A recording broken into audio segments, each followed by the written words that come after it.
sa older, sa mga maraming yung mga nag-work abroad or nag-work dito tapos malapit na sa retirement and they wanted to venture farming, gusto nilang mag-shift, ganyan, gusto nilang gawin yon. Ano yung pwede mong message or advice sa kanila coming from a younger generation? Ako, parang parehas pala yung advice. Parehas. Kasi yun yung hindi na gagamit rin ng older generation, yung information. Yeah. So sa younger generation, kailan mo lang mag-start. Sa older generation, kailan mo mag-aral, kailan mo gamitin yung internet na ngayon. Gusto mo bang matuto ng agribusiness, crops, livestock and poultry, aquaculture, at ma-inspire sa mga success stories? Agribusiness How It Works! As a YouTube channel, Agribusiness features entrepreneurs, farmers, organizations, OFWs, investors. However, beyond our usual content and official endorsements, Agribusiness does not engage in other business dealings with them. While our viewers and featured individuals and entities may choose to pursue business deals with each other on their own, we encourage them to be cautious in doing so. Wow. Galing. John, thank you so much. Yun po. Hindi po. Likod ng agribusiness sa laki na yun. Dati kaming, ang business ko dating production house. Before ako nag full-time sa vlogging. Baby. Bigay mo anak niyo. Baka yung ano? Ano sa inyo? Pinaka-exercise sa sir, eh. Pwede na Sino? You go ahead. Thank you po. John, thank you. Tapos, ang nangyari, ang napansin namin, yung mga generations natin ngayon, ang malulupa ang nawalan ng pagsasaka. Ayaw na ng kanilang anak. Kaya po, napapunta sa kaya po na mahal ngayon ang production. Kakonti na lang. Tapos parang hindi na rin po okay yung Agrarian Reform Act na kung saan nilimit yung capacity to own. Nung pinag-aaralan po namin, parang 5 hectares lang ang property mo na maximum. Ikaw ang may kakayanan. Kung yan ay 100 hektarya, kaya mo sanang magpagawa at mag-produce. No? Nung ikaw naman na magsasaka, wala ka namang makinarya, sir. Oo. Kahit nga may isa kang hektarya, Walang puhunan. Wala kang puhunan. Hindi rin nila makultivate. Kaya mas maganda yung sa US pali, sir, di ba? Kahit sa Thailand po wala silang agrarian Oo. Kaya ang lalaki ng lupa ng mga din Ito po, produce namin. Pero hindi po amin ang technology. Lipat lang po ang technology. Ayan na po yung yung tocino. That's pork tocino. Oh. Sir, tikman nyo, masarap yan talaga. This is skinless. Tsaka ito po, yung meat niya, okay siya. Ito po, tapa. Ilang baboy po yung ini-slaughter nyo everyday? Depende po sa pero po kasi kami tinatawag na isang tumbling ay 450 kilos. So, ang meat doon nasa range ng mga 80%. Mhm. So, yung 80% pong yun ang i-apply mo. Kasi po, pag tocino, meron siyang 1/8 na taba. Pero pag tapa po, pure. Pure laman. Wala ka naman tapon kasi po, ang iyong pata, dinadala namin sa mga restaurant, sir. Tapos ang ulo namin, sir, pang restaurant din. Ang balat, pang chicharon, sir. Wala kang tapon. Wala rin tapon talaga. So the whole day ko kayo dito sa farm? Hindi naman. The whole day? Everyday kayo Hindi pumunta po, rito? kasi ako po ang, pag sa tawagan, ngayon po, may benta kami ng baboy. So, ako po ay tawag. Kami po, we allow our people na to grow sa, halimbawa, yung mga tao po namin, hindi naman lahat nakaaral. Pero kapag dire-diretso na, yung marketing namin, galing na rin po sa dating nag-aalaga. So, mag-upload kami. Tapos po, titingnan namin kung sino yung pinakamalaki ang bigay na offer. Pag sa tingin namin relative, at titingnan na lang namin yung character to pay. Kasi meron diyang Hindi malaki. Pero, so kami okay na po yan. Ang inaano na lang namin, kung maaari, huwag na magbigay yung mga nag-aahente. Kasi nawawala yung objectivity ng tao namin. Kasi kunyari, pareho nga ang presyo nyo, pero hindi ka naman mahilig magbayad, binigyan mo yung tao ko. So yung tao ko, ikaw ang pipiliin. Kasi mabait ka sa kanya. Pero yung nabigay mo namang 200 pesos sa kanya, hindi naman yung sapat para i-augment yung operation sa amin. So yun po, pag ganon, talagang yun ang pakiusap namin sa tao namin. Pag naririnig namin pong ganon, kinocall namin yung attention. Kasi sabi namin, wag na lang, kami na lang ang magbibigay. Oo. Kasi may bigay naman kami. Wag na lang yung kami umano. So far Ang okay. daming, marami ring mga problema na Yan po, opo. Kasi pag po, alam niyo po, heroic yung commitment ng tao sa piggery. Kasi hindi ka nakakalabas. Sabi nga namin, sobrang bait nila sa amin. Kaya po kami, kung kumuha, magkakapatid na lang kayo. Marami po kaming mga experience. Nagsimula po kami na hinihiwalay namin.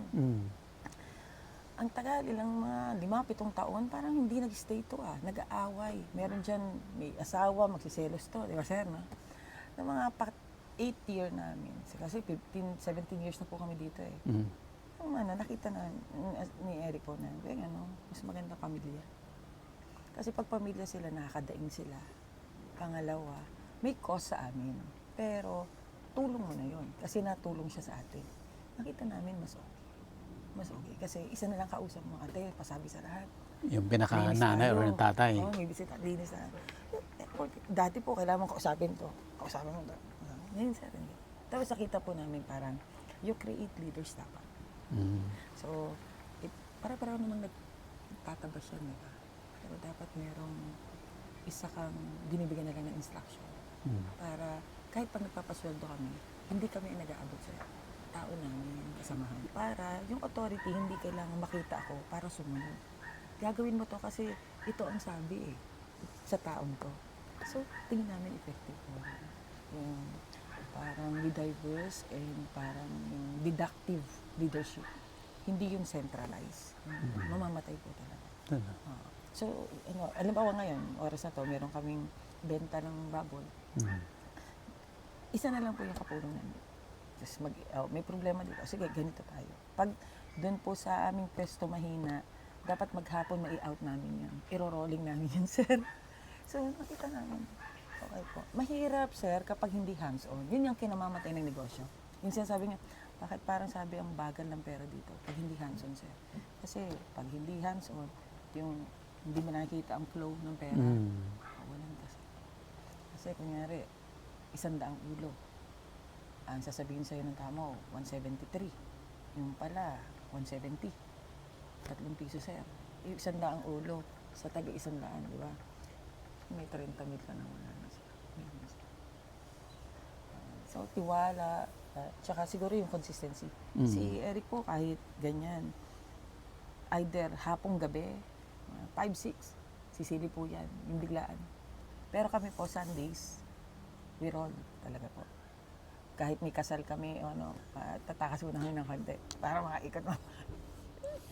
Kailangan po ng taong makita na Andun ka. Tsaka, kumbaga po, ang laging general rule may pagkain ba? Kasi pag tatanong ako, kumain ba kayo?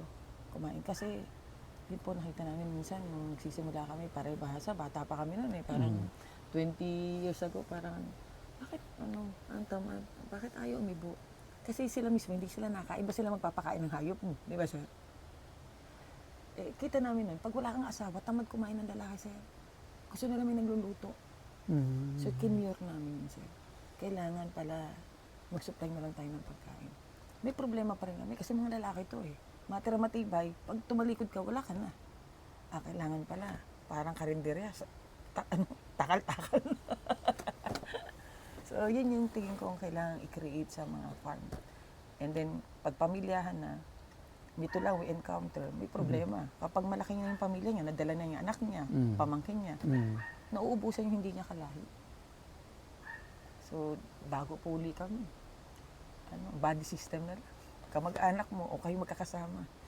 Kayo magkakasama. Every now and then, you have to change the policy inside. Sweldo, okay po kami. Parang yun po ang inaano namin na hindi kami sa farm rate. Mas tinataasan po namin ang amin para may matira sa tao. Parang sabi nga namin, tubig, ilaw, bigas, may kayo pagkain, dapat may ipon ka na eh. Kasi minsan po may nangyari dito, nag-inom sir. Kasi may katay kami baboy.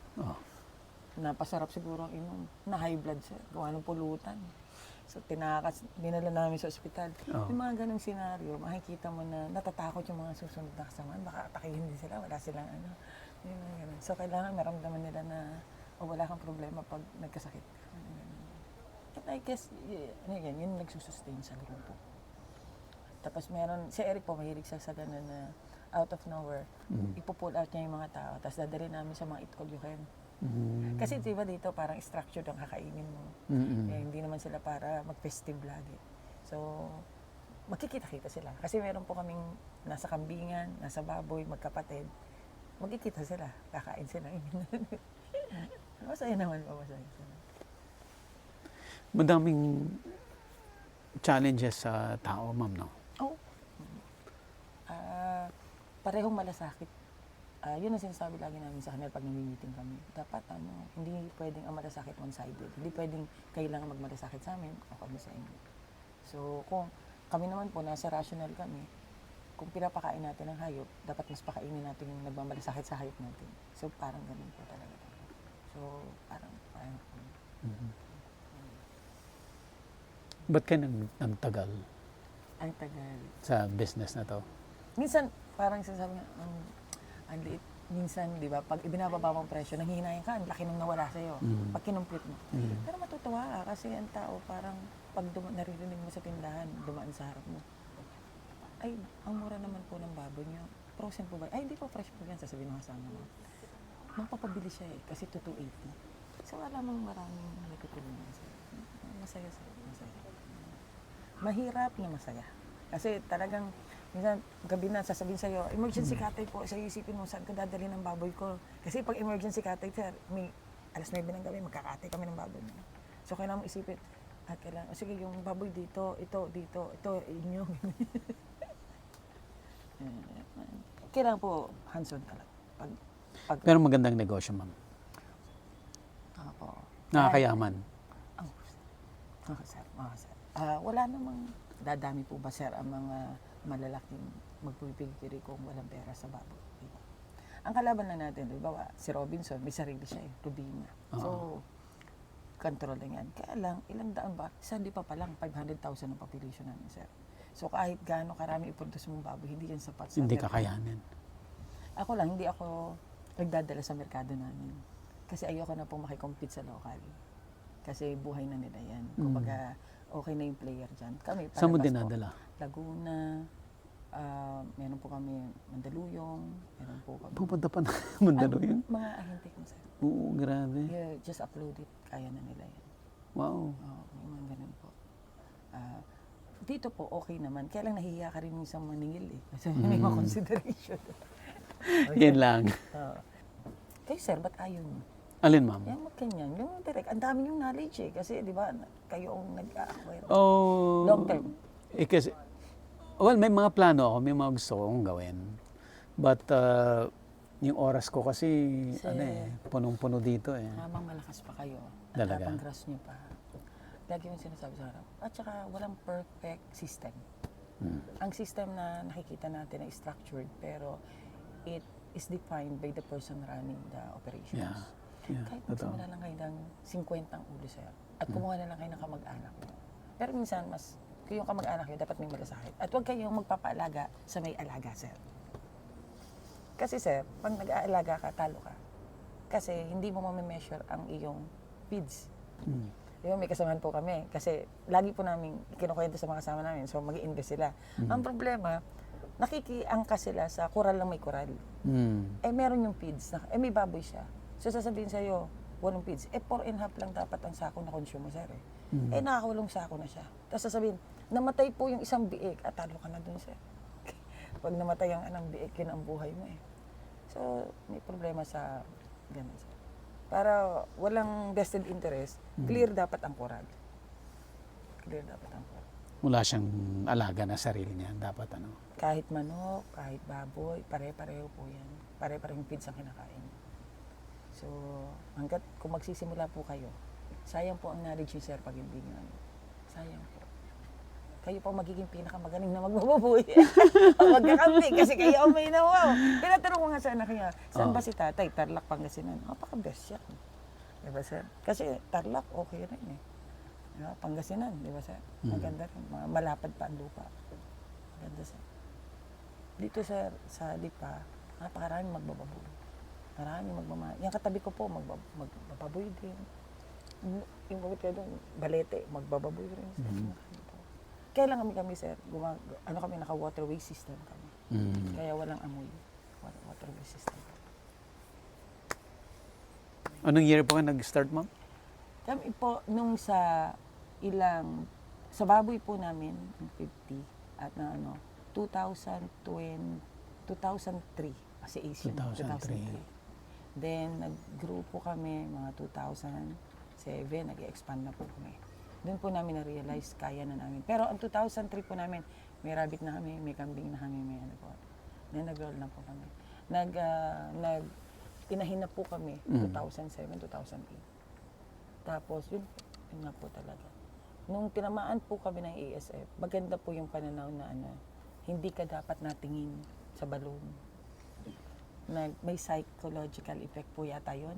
Kasi nakikita mo yung baboy mo na tapos po frustrate ka. Kinukwenta mo kasi sa utak mo yung nawalang pera. Yung value na yan. So, pag ganun po na, nung una, sinilip namin. Sumunod, parang you have to entrust na. Pero ang decision making lagi na sa amin po. Meron po mga nagtakas. Talagang may nagtakas po. Kaya lang on our end, hindi po namin pwedeng itakas kasi kami ang policy maker eh. Yes. Diba? So, kami talaga contain down lahat. Yung at kami naman po, meron po kami na save na 37. Kasi naka-bend po siya. Kasi bago po nangyari yun, sinabihan po kami ng DA, ilagay sa bend. Tunay naman, sir, yung 37 namin yun, nakapag-produce na siya ng 2,000 ulit. So yun ulit yung pinanggalingan. Parang God's grace, parang mas maganda pa yung lahi nito, mas marami. Mas okay po, mas okay. Parang you learn in the process talaga. Yan daw pong ASF has been in existence for the past 50 years? O basta matagal na daw po yan. At nagkataon lang daw po na ngayon lang nalalagyan ng pangalan. Ang maganda kasi walang tapon sa inyo eh. Buti na lang po. Kasi ito po, si Nanay Carmen at si Kama Nading, kababata po ni Ed, parang kamag-anak po ng asawa ko po, yung anak, yung manugang. Okay. Tapos nung kailangan na po nila ng kapartner, hindi naman po kami marunong.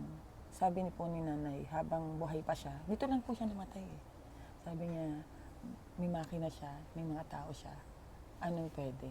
So dun po, isa po yung anak niya, mabait din naman po. Sabi namin, paano po? Hindi, lahat ibibigay nila yung recipe, yung know-how, dun po kami tumayatag. Maganda rin, sir. Nagkakaroon ka ng empleyado na dami ang kumikita. Maliit-liit lang, pero pag pinagsama-sama yung bawat, kunyari, itlog, konti nga lang yung itlog, pero daily siya ng itlog, di ba, sir? Yan, sir, gawin mo yun. Gawin nyo, sir, kahit 100 lang sa maliit mong lugar. Kasi 100 nga lang siya. Wala kang mang ginagawa, di ba? Naglalagay ka lang. Tapos, meron kang ilang basket ng itlog. Magkano ba isang basket ngayon, sir? 180. Ang feeds mo namang ginastos yan, mga 30 pesos. Hindi naman siya, ang kain naman niya, sir, hindi kilo, kundi spread, di ba? Tapos, wala naman. Yung art pa ng pag-pick, di ba? Yan, sir, fresh yan. Ngayong umaga lang yan. Nasa tao din yan. Sinasabi minsan ng tao, parang hirap ng buhay, walang ano. Kami kasi, nung kinuha namin kasi yan, ang mura naman ng sisiw eh. Kaya naman ng tao. Pag tumanda yan, sir, after 1.5 year, di karne na namin yan dito.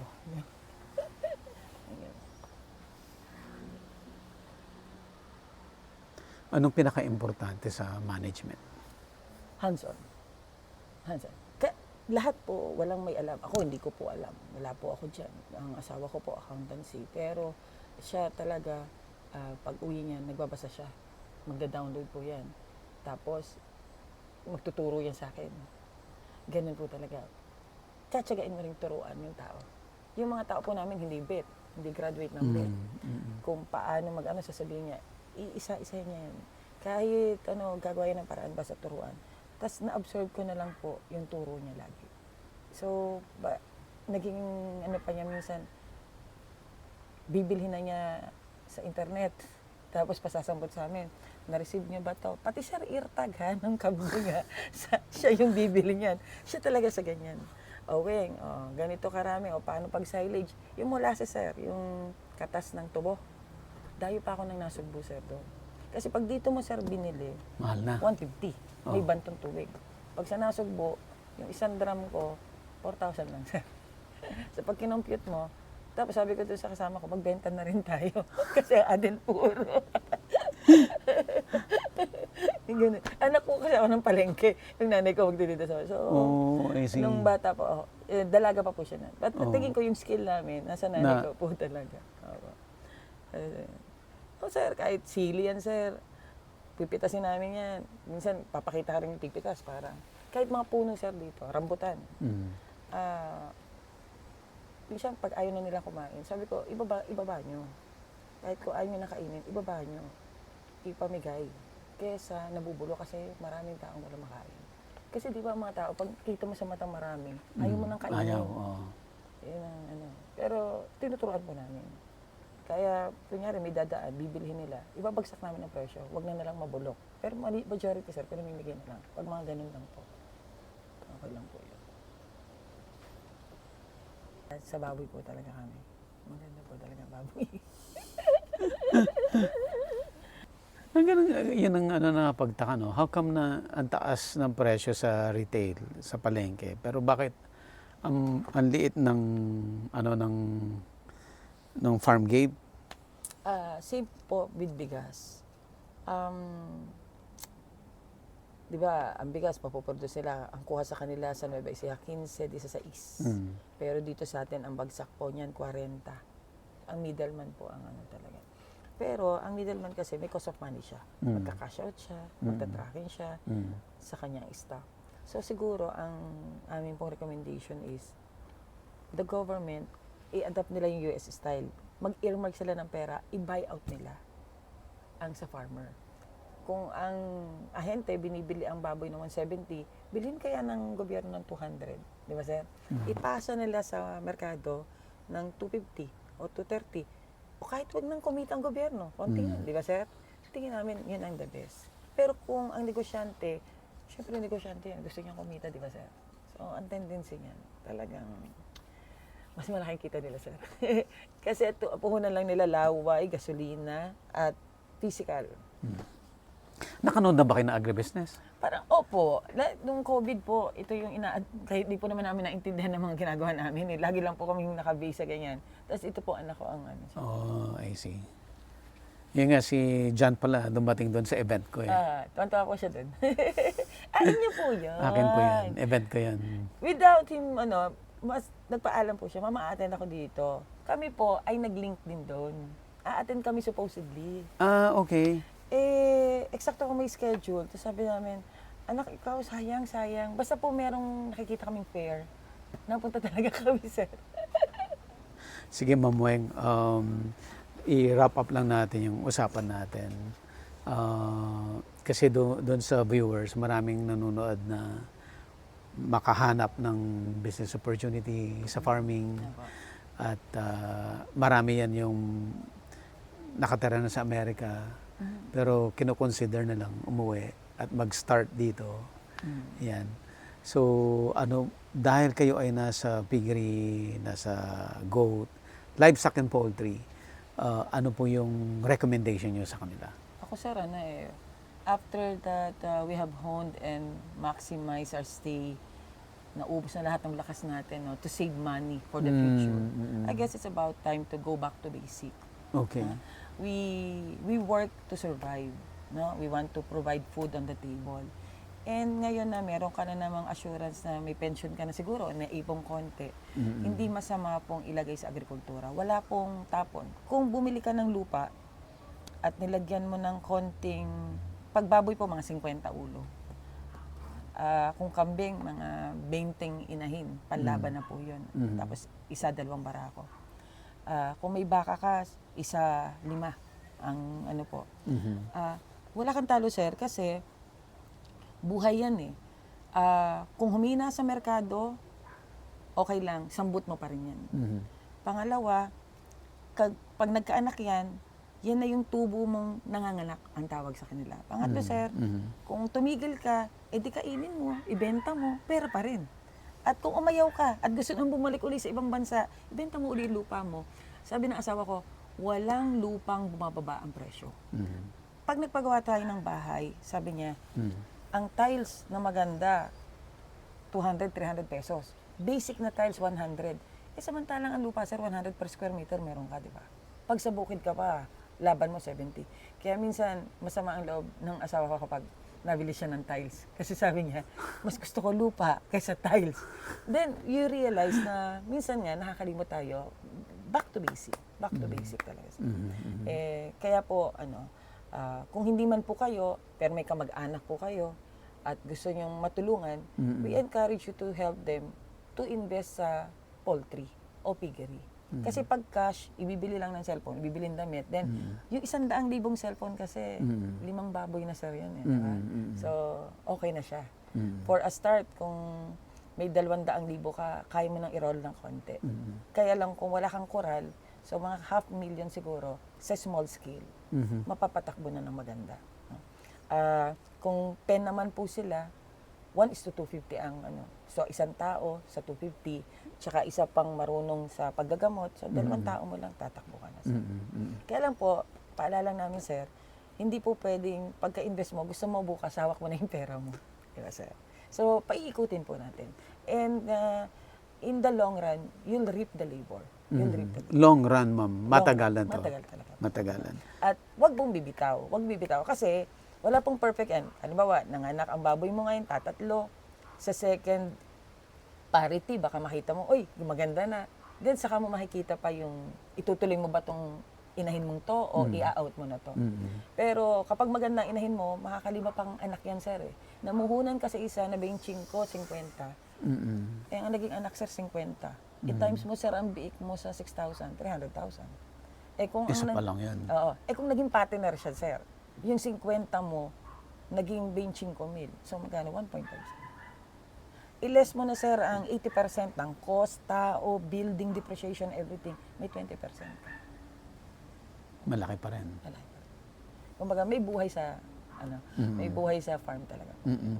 Ma'am, paano mag-umpisa sila, yung audience natin? Paano sila mag-start? Kami, sir, yung asawa ko po talaga ang magaling maghilig magbasa eh. Download. Ang advantage po ngayon na wala sa panahon natin po, nung maliliit po tayo, yung mga magulang natin, teknolohiya. Yeah. With agribusiness, like you, sir, no? It makes farming easier. Pag tinanong nga po ako, hindi ko alam ang gamot, sir. Tatawihin ng tao ko, ma'am, nagtatae. Hindi ko naman po alam ang sagot. Nahiya naman ako tumawag sa veterinaryo na ako lang yun ang tanong ko. Sir, internet. Tapos, ang gagawin po namin, sabi ko, ito yung link, bilhin mo na. Diretso na. Sir, kasi sir, ako naniniwala, hindi mo naman ibibenta yan kung hindi. Tsaka relative naman, pare-pareho ang gamot. Iba-iba lang yung di ba, sir? Kami, nagpapasalamat po sa agribusiness. When I was asking, bakit ginagawa? Wala, yun lang daw yung naka-anuhan ninyo, no? Malaking tulong po. Minsan po, sir, di ba, kahit po halaman. Ako po kasi sa halaman talaga. Bibili ako ng 50, 20 pesos. Nung nakita ko, may buhay dito, sir, nag-propagate na ako. Kasi ang plastic, sir, 2 piso lang. Tapos, may tae ka naman ng hayop. So, nakakabenta naman kami, sir, ng 75 to 100 pesos. Kung kumuha sa akin ng 50, 100, pera na rin, sir. So, kaya lang po, kumbaga, wala pong kita na hindi pinaghihirapan. May malasakit sa tao mo, paghihirapan mo, magtsatsaga ka, and hands-on dapat. Hindi pwedeng, pag kumita ng konti, okay nang bahala dyan, okay na. Hindi po doon po mamamatay ang negosyo. At saka po siguro, lessen yung comfort. Di ba, pag kumita ka bigla ng big time, bigla mong, Magre-relax din. sir, hindi. Pag kumita ka, dapat iikot mo. Ibalik mo. Dagdagan mo yung baboy mo, dagdagan mo yung tao mo. Kasi kapag inilabas mo ng inilabas, bibili ka ng physical asset, mauubusan ka, sir. Wala kang iro-roll. Wala kang iro-roll. Yun po. So, good luck po sa ating lahat. Sana dumami po tayo. Ayan, si Ma'am Weng Africa. Tapos na ho kayo yung term nyo as Yes bukal. po. Hindi na po ako nag-run for the past 3 terms kasi Si Mayor Eric po na. ay naging mayor. So, I have to support Yung husband niya po naging at mayor the na. back lang. Ayan. Magbababoy po tayo ngayon. Ayan ulit, sa Ma'am Weng Africa. Dito po yan sa Lipa City, Batangas. Ma'am, thank you so much po. Thank you po, and thank you po for agribusiness, and sana po marami pong katulad ninyo, no, na may passion to ask us questions para mas maraming ma-inspire at maraming matuto through you. Dami po namin natutunan, Ma'am, sa'yo. Nakakabuhay. Nakakabuhay na kasi pag livestock and poultry, parang ang hirap. Pero the way you tell us your story, Para sir, masaya sir. di ba? Masaya sir. At ang pinakamaganda sa lahat, sinabi ni Ma'am Weng, may kita, may pera, nakakayaman ang livestock and poultry. Masarap po ang mag-livestock. Right? Thank you, Ma'am. Thank you sir, thank you. Agribusiness, how it works. Instruct, inspire, succeed.